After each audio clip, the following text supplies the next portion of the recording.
to the fresh game one. Yep. Lehigh is still in the play, so he drew 6 cards.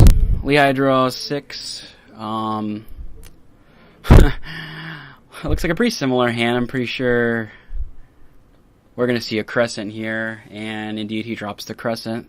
It's really Spellbook's best turn 1 play, honestly, outside of Magician or Secrets, but it's very good because it fills the grave with more Spellbooks, which is what you want. It's Spellbook's goal. So it looks like we're going to get Secrets, Master, and let's see, and a Fate. Okay, shuffle them up. See, what I hate about playing against this card is you don't get to see what he gets. Now, you can make a guess based on the rest of the turn, but you can't see the card that they add, and it's very annoying to play against. Oh, because you like to go back in blind at this point. Yeah, well, yeah, they'll go back in blind. Jono will pick one to add to his hand, but he doesn't get to see it. See, like right now, Lehigh's going to get it. And so the other Lehigh two... knows what he has. We have no idea what he has. It looks like he just showed, I don't know, okay. So, he showed him to him. So, yeah. Secrets to add any Spellbook card. He's going to add a Master. Oh, he's going to summon the Blue Boy. Blue Boy does the exact same thing Secrets does. It just adds a Spellbook from the deck to the hand, and instead of looking through the deck, he's just picking the ones on top. So he's going to reveal Fate in his hand to copy Secrets, and then adding Tower to his hand. Tower is the Spellbook's field spell. Lets them draw an additional card at each of their standby phases. So Lehigh's just going to set 2 and pass back to Jono. Pretty standard opening for Spellbooks. Pretty much what they want to do turn 1. We got a cards for Black Feathers, ditching a Bora to draw 2. Now Jono can't special summon for the rest of the turn, but in Black Wings it's not really a problem. Upstart Goblin, draw 1. Lehigh gains 1,000, so he's now at 9,000. We get a Black Whirlwind. Very good opening for Jono, it looks like. Now, Black Whirlwind's going to let him search. Oh, we're going to get a Fate. Okay. Preemptive Fate by Lehigh. So he banishes 3 as cost, and then banishes 1 card his opponent controls, which is the Black Whirlwind. So we get a Shura summon, and we're going to get Book of Moon. Lehigh's not going to let that Shura summon one from the deck when he runs over the Magician. And Jono's just going to set 2 and pass. So Lehigh draws for turn. Activates Tower's effect to put Fate back on the bottom of the deck. Draws. Eternity. Lets him copy any banished spellbook. He can only activate 1 per turn. So he copies, or he adds Secrets, which is interesting. I would have probably copied Master and then copied the Eternity, but it's okay. And he activates Secrets.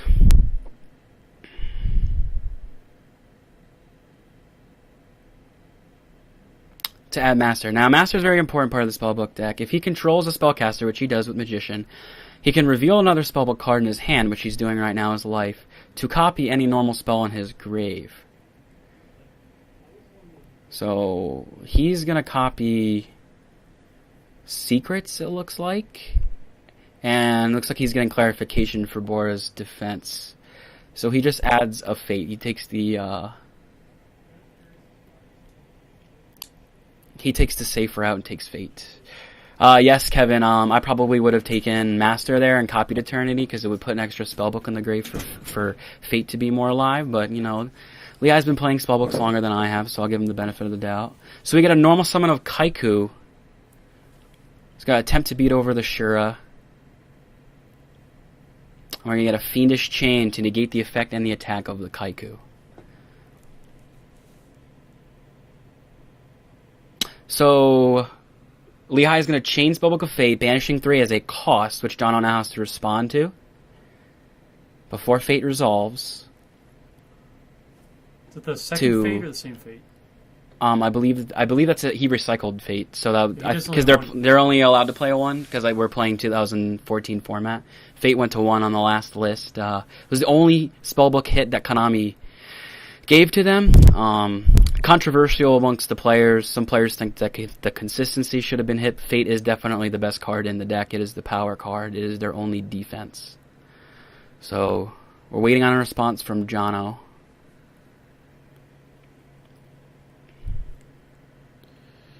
This is all in response to the Fiendish Chained Kaiku after he declared the attack on the Shura. It'd be interesting if, I wonder if Jono has an Icarus here, because you can tribute set monsters with Icarus as long as they're winged beasts.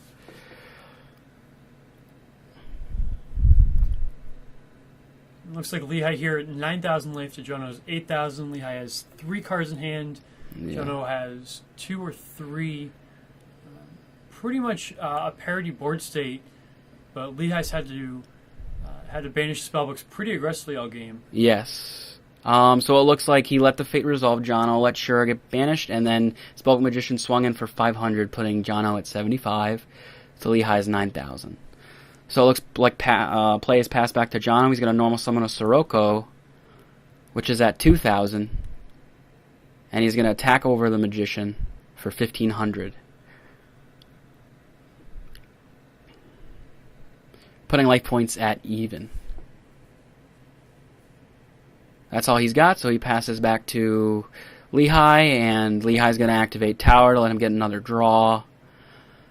That's a devastating part about spellbooks. If you cannot get rid of Tower, they just generate advantage so fast. So we're getting Eternity to add a banished spellbook, and again, he doesn't add Master, which is interesting. I would consider that a misplay at this point. He could have easily gotten Master, used Master to copy the Eternity, put another book in his graveyard to keep Fate. That's basically what spellbooks do, to keep their Fate loop going. Not sure why Lehigh's not doing that. Maybe he doesn't have another spellbook in his hand, but I'm pretty sure I saw life in his hand. Yeah, it looks like a spellbook spell to me. Seems like we're going to be settling in for a pretty long game at this point, though. Yes, it's gonna be pretty long. Lehigh has his advantage in Tower, while Jono has his. Start the timer. How much time? Halfway through, 7.5. Yeah. These matches are timed, and there is only 7.5 minutes left. Which is very difficult for spellbooks, considering the amount of searching and thinking in the deck. It's a lot of tutoring. It's not a very aggressive deck. So we're going to get a Space Typhoon on the Fiendish to free up Kaiku for the attack. He's going to increase it with power. Now this is interesting, because if Jono has Kalut, Lehigh is in trouble. Because Kalut is going to put Sirocco at 34, Kaiku is going to die in battle, and then Lehigh is going to lose his monster, and his power effect is not going to resolve. Basically, power gives any spellcaster 1,000, and then when it destroys the monster, you can add a spellbook spell from your deck to your hand. So if Jono has a response to this attack, this could be pretty game clinching.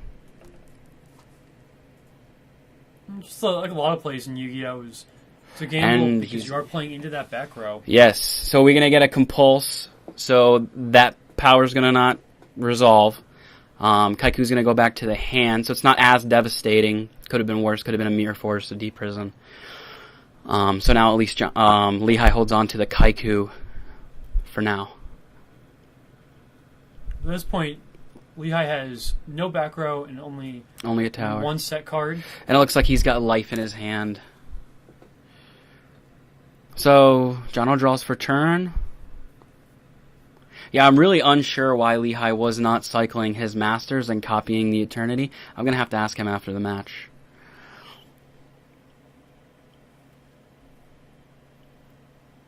And Lehigh does have one set card, but he doesn't have that many options, and they're all very small. Yeah. So on this turn, Jono's definitely going to be pushing for some damage. Because spellbooks don't really, their monsters aren't really that scary. It's really Fate, and if they have a Mirror Force or a Fiendish. Because Fate forces players to summon more than one monster, because if you summon one monster, it's just going to get hit by Fate. So you have to commit to the board, which is why Mirror Force is such a great card in Prophecy, and it has seen a lot of play at higher level events.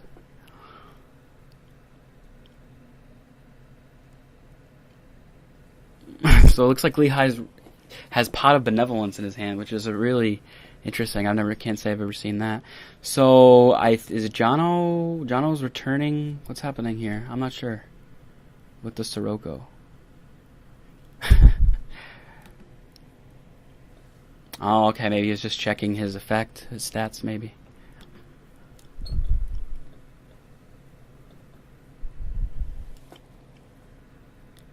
How big is Jono's creature monster? Jono's creature is 2,000 attack. He is 5 stars, but the reason that Black Wings can summon it is because if your opponent controls a monster and you control none, you can normal it without a tribute. So I'm not sure if that was a special summon of a Bora or a normal, but Jono summons Bora, and Bora is a 1700 piercer. So what that means is if it attacks over a monster with lower defense, the battle damage is inflicted. So I believe Kaiku has 700 defense. 700 defense. So that's going to be 1,000 points, and then Sirocco is going to get in there for another 2,000, unless Jono used Sirocco's effect to pump the Bora, which would make the Bora go to 37, but no other monster is able to attack, and it looks like that might have been what happened. So Lehigh uses his tower again, but it really doesn't look like he's got much going on here. He drew a Justice, which is a little bit of a slow card. He's going to need another turn, and Jono might just finish him next turn. But what Justice does, which is that card on the right there, if you activate a spellbook spell that turn, you can banish her to add a spellbook and a level 5 or higher spellcaster from your deck to your hand, which would be Priestess, the boss monster of the archetype. So we're going to get a life play on Kaiku. Life is basically Spellbook's Premature Burial. It's their revival card. And Kaiku's going to get hit by a Bottomless. So Lehigh is probably thinking if he wants to chain that Fate in his hand, because he can since he controls the spellcaster. And we're going to get the Fate.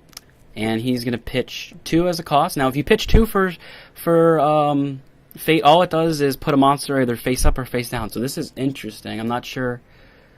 I mean, if he books one of them, yeah. So he flips us. Oh, did he banish 3? Interesting. Okay, he must have banished 3. So Sirocco gets banished because of Fate. Kaiku gets Bottomless. And he didn't normal summon yet, so here comes Justice.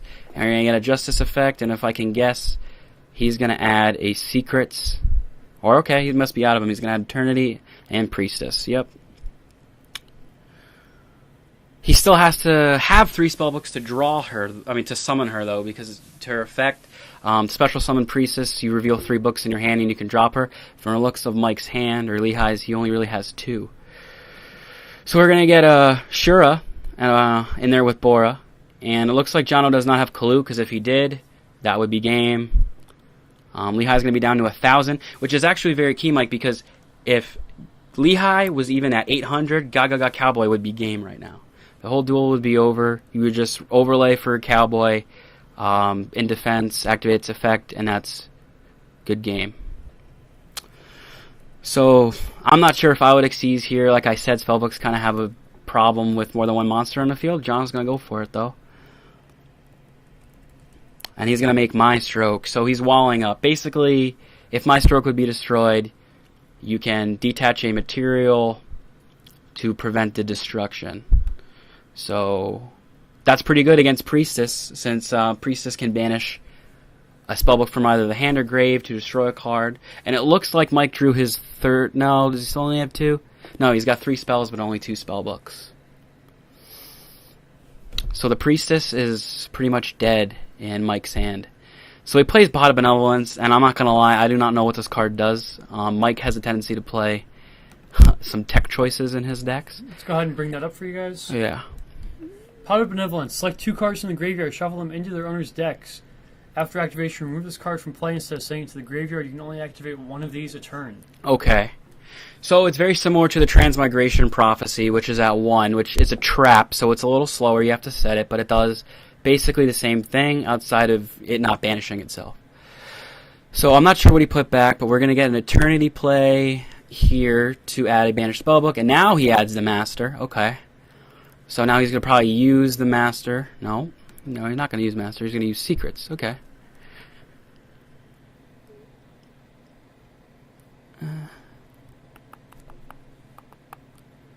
He's going to add a Magician off of Secrets, because Secrets can add any spellbook card, not just spellbooks. It can add Magician as well. He's going to add a Power. Now this is interesting, because he can't power over My Stroke. My Stroke protects itself from destruction, so The only thing I can think he's going to do is he's going to try to get Fate and banish it, and that's exactly what he's doing. He's going for Fate. Because this is King of the Hill and we are timed, we have just run out of time in the round. Jono is up to 3 wins. Yeah, Jono's going to win this one. As I said, Spellbooks really struggle to get damage. They're very control, grind game, grinded out kind of deck. Almost always go into time. Yep. Magician is going to swing in for 500. Unfortunately, it's not enough damage. So, that's GG. So, Jono is up to 3 wins, which means he's tied with me for the streak.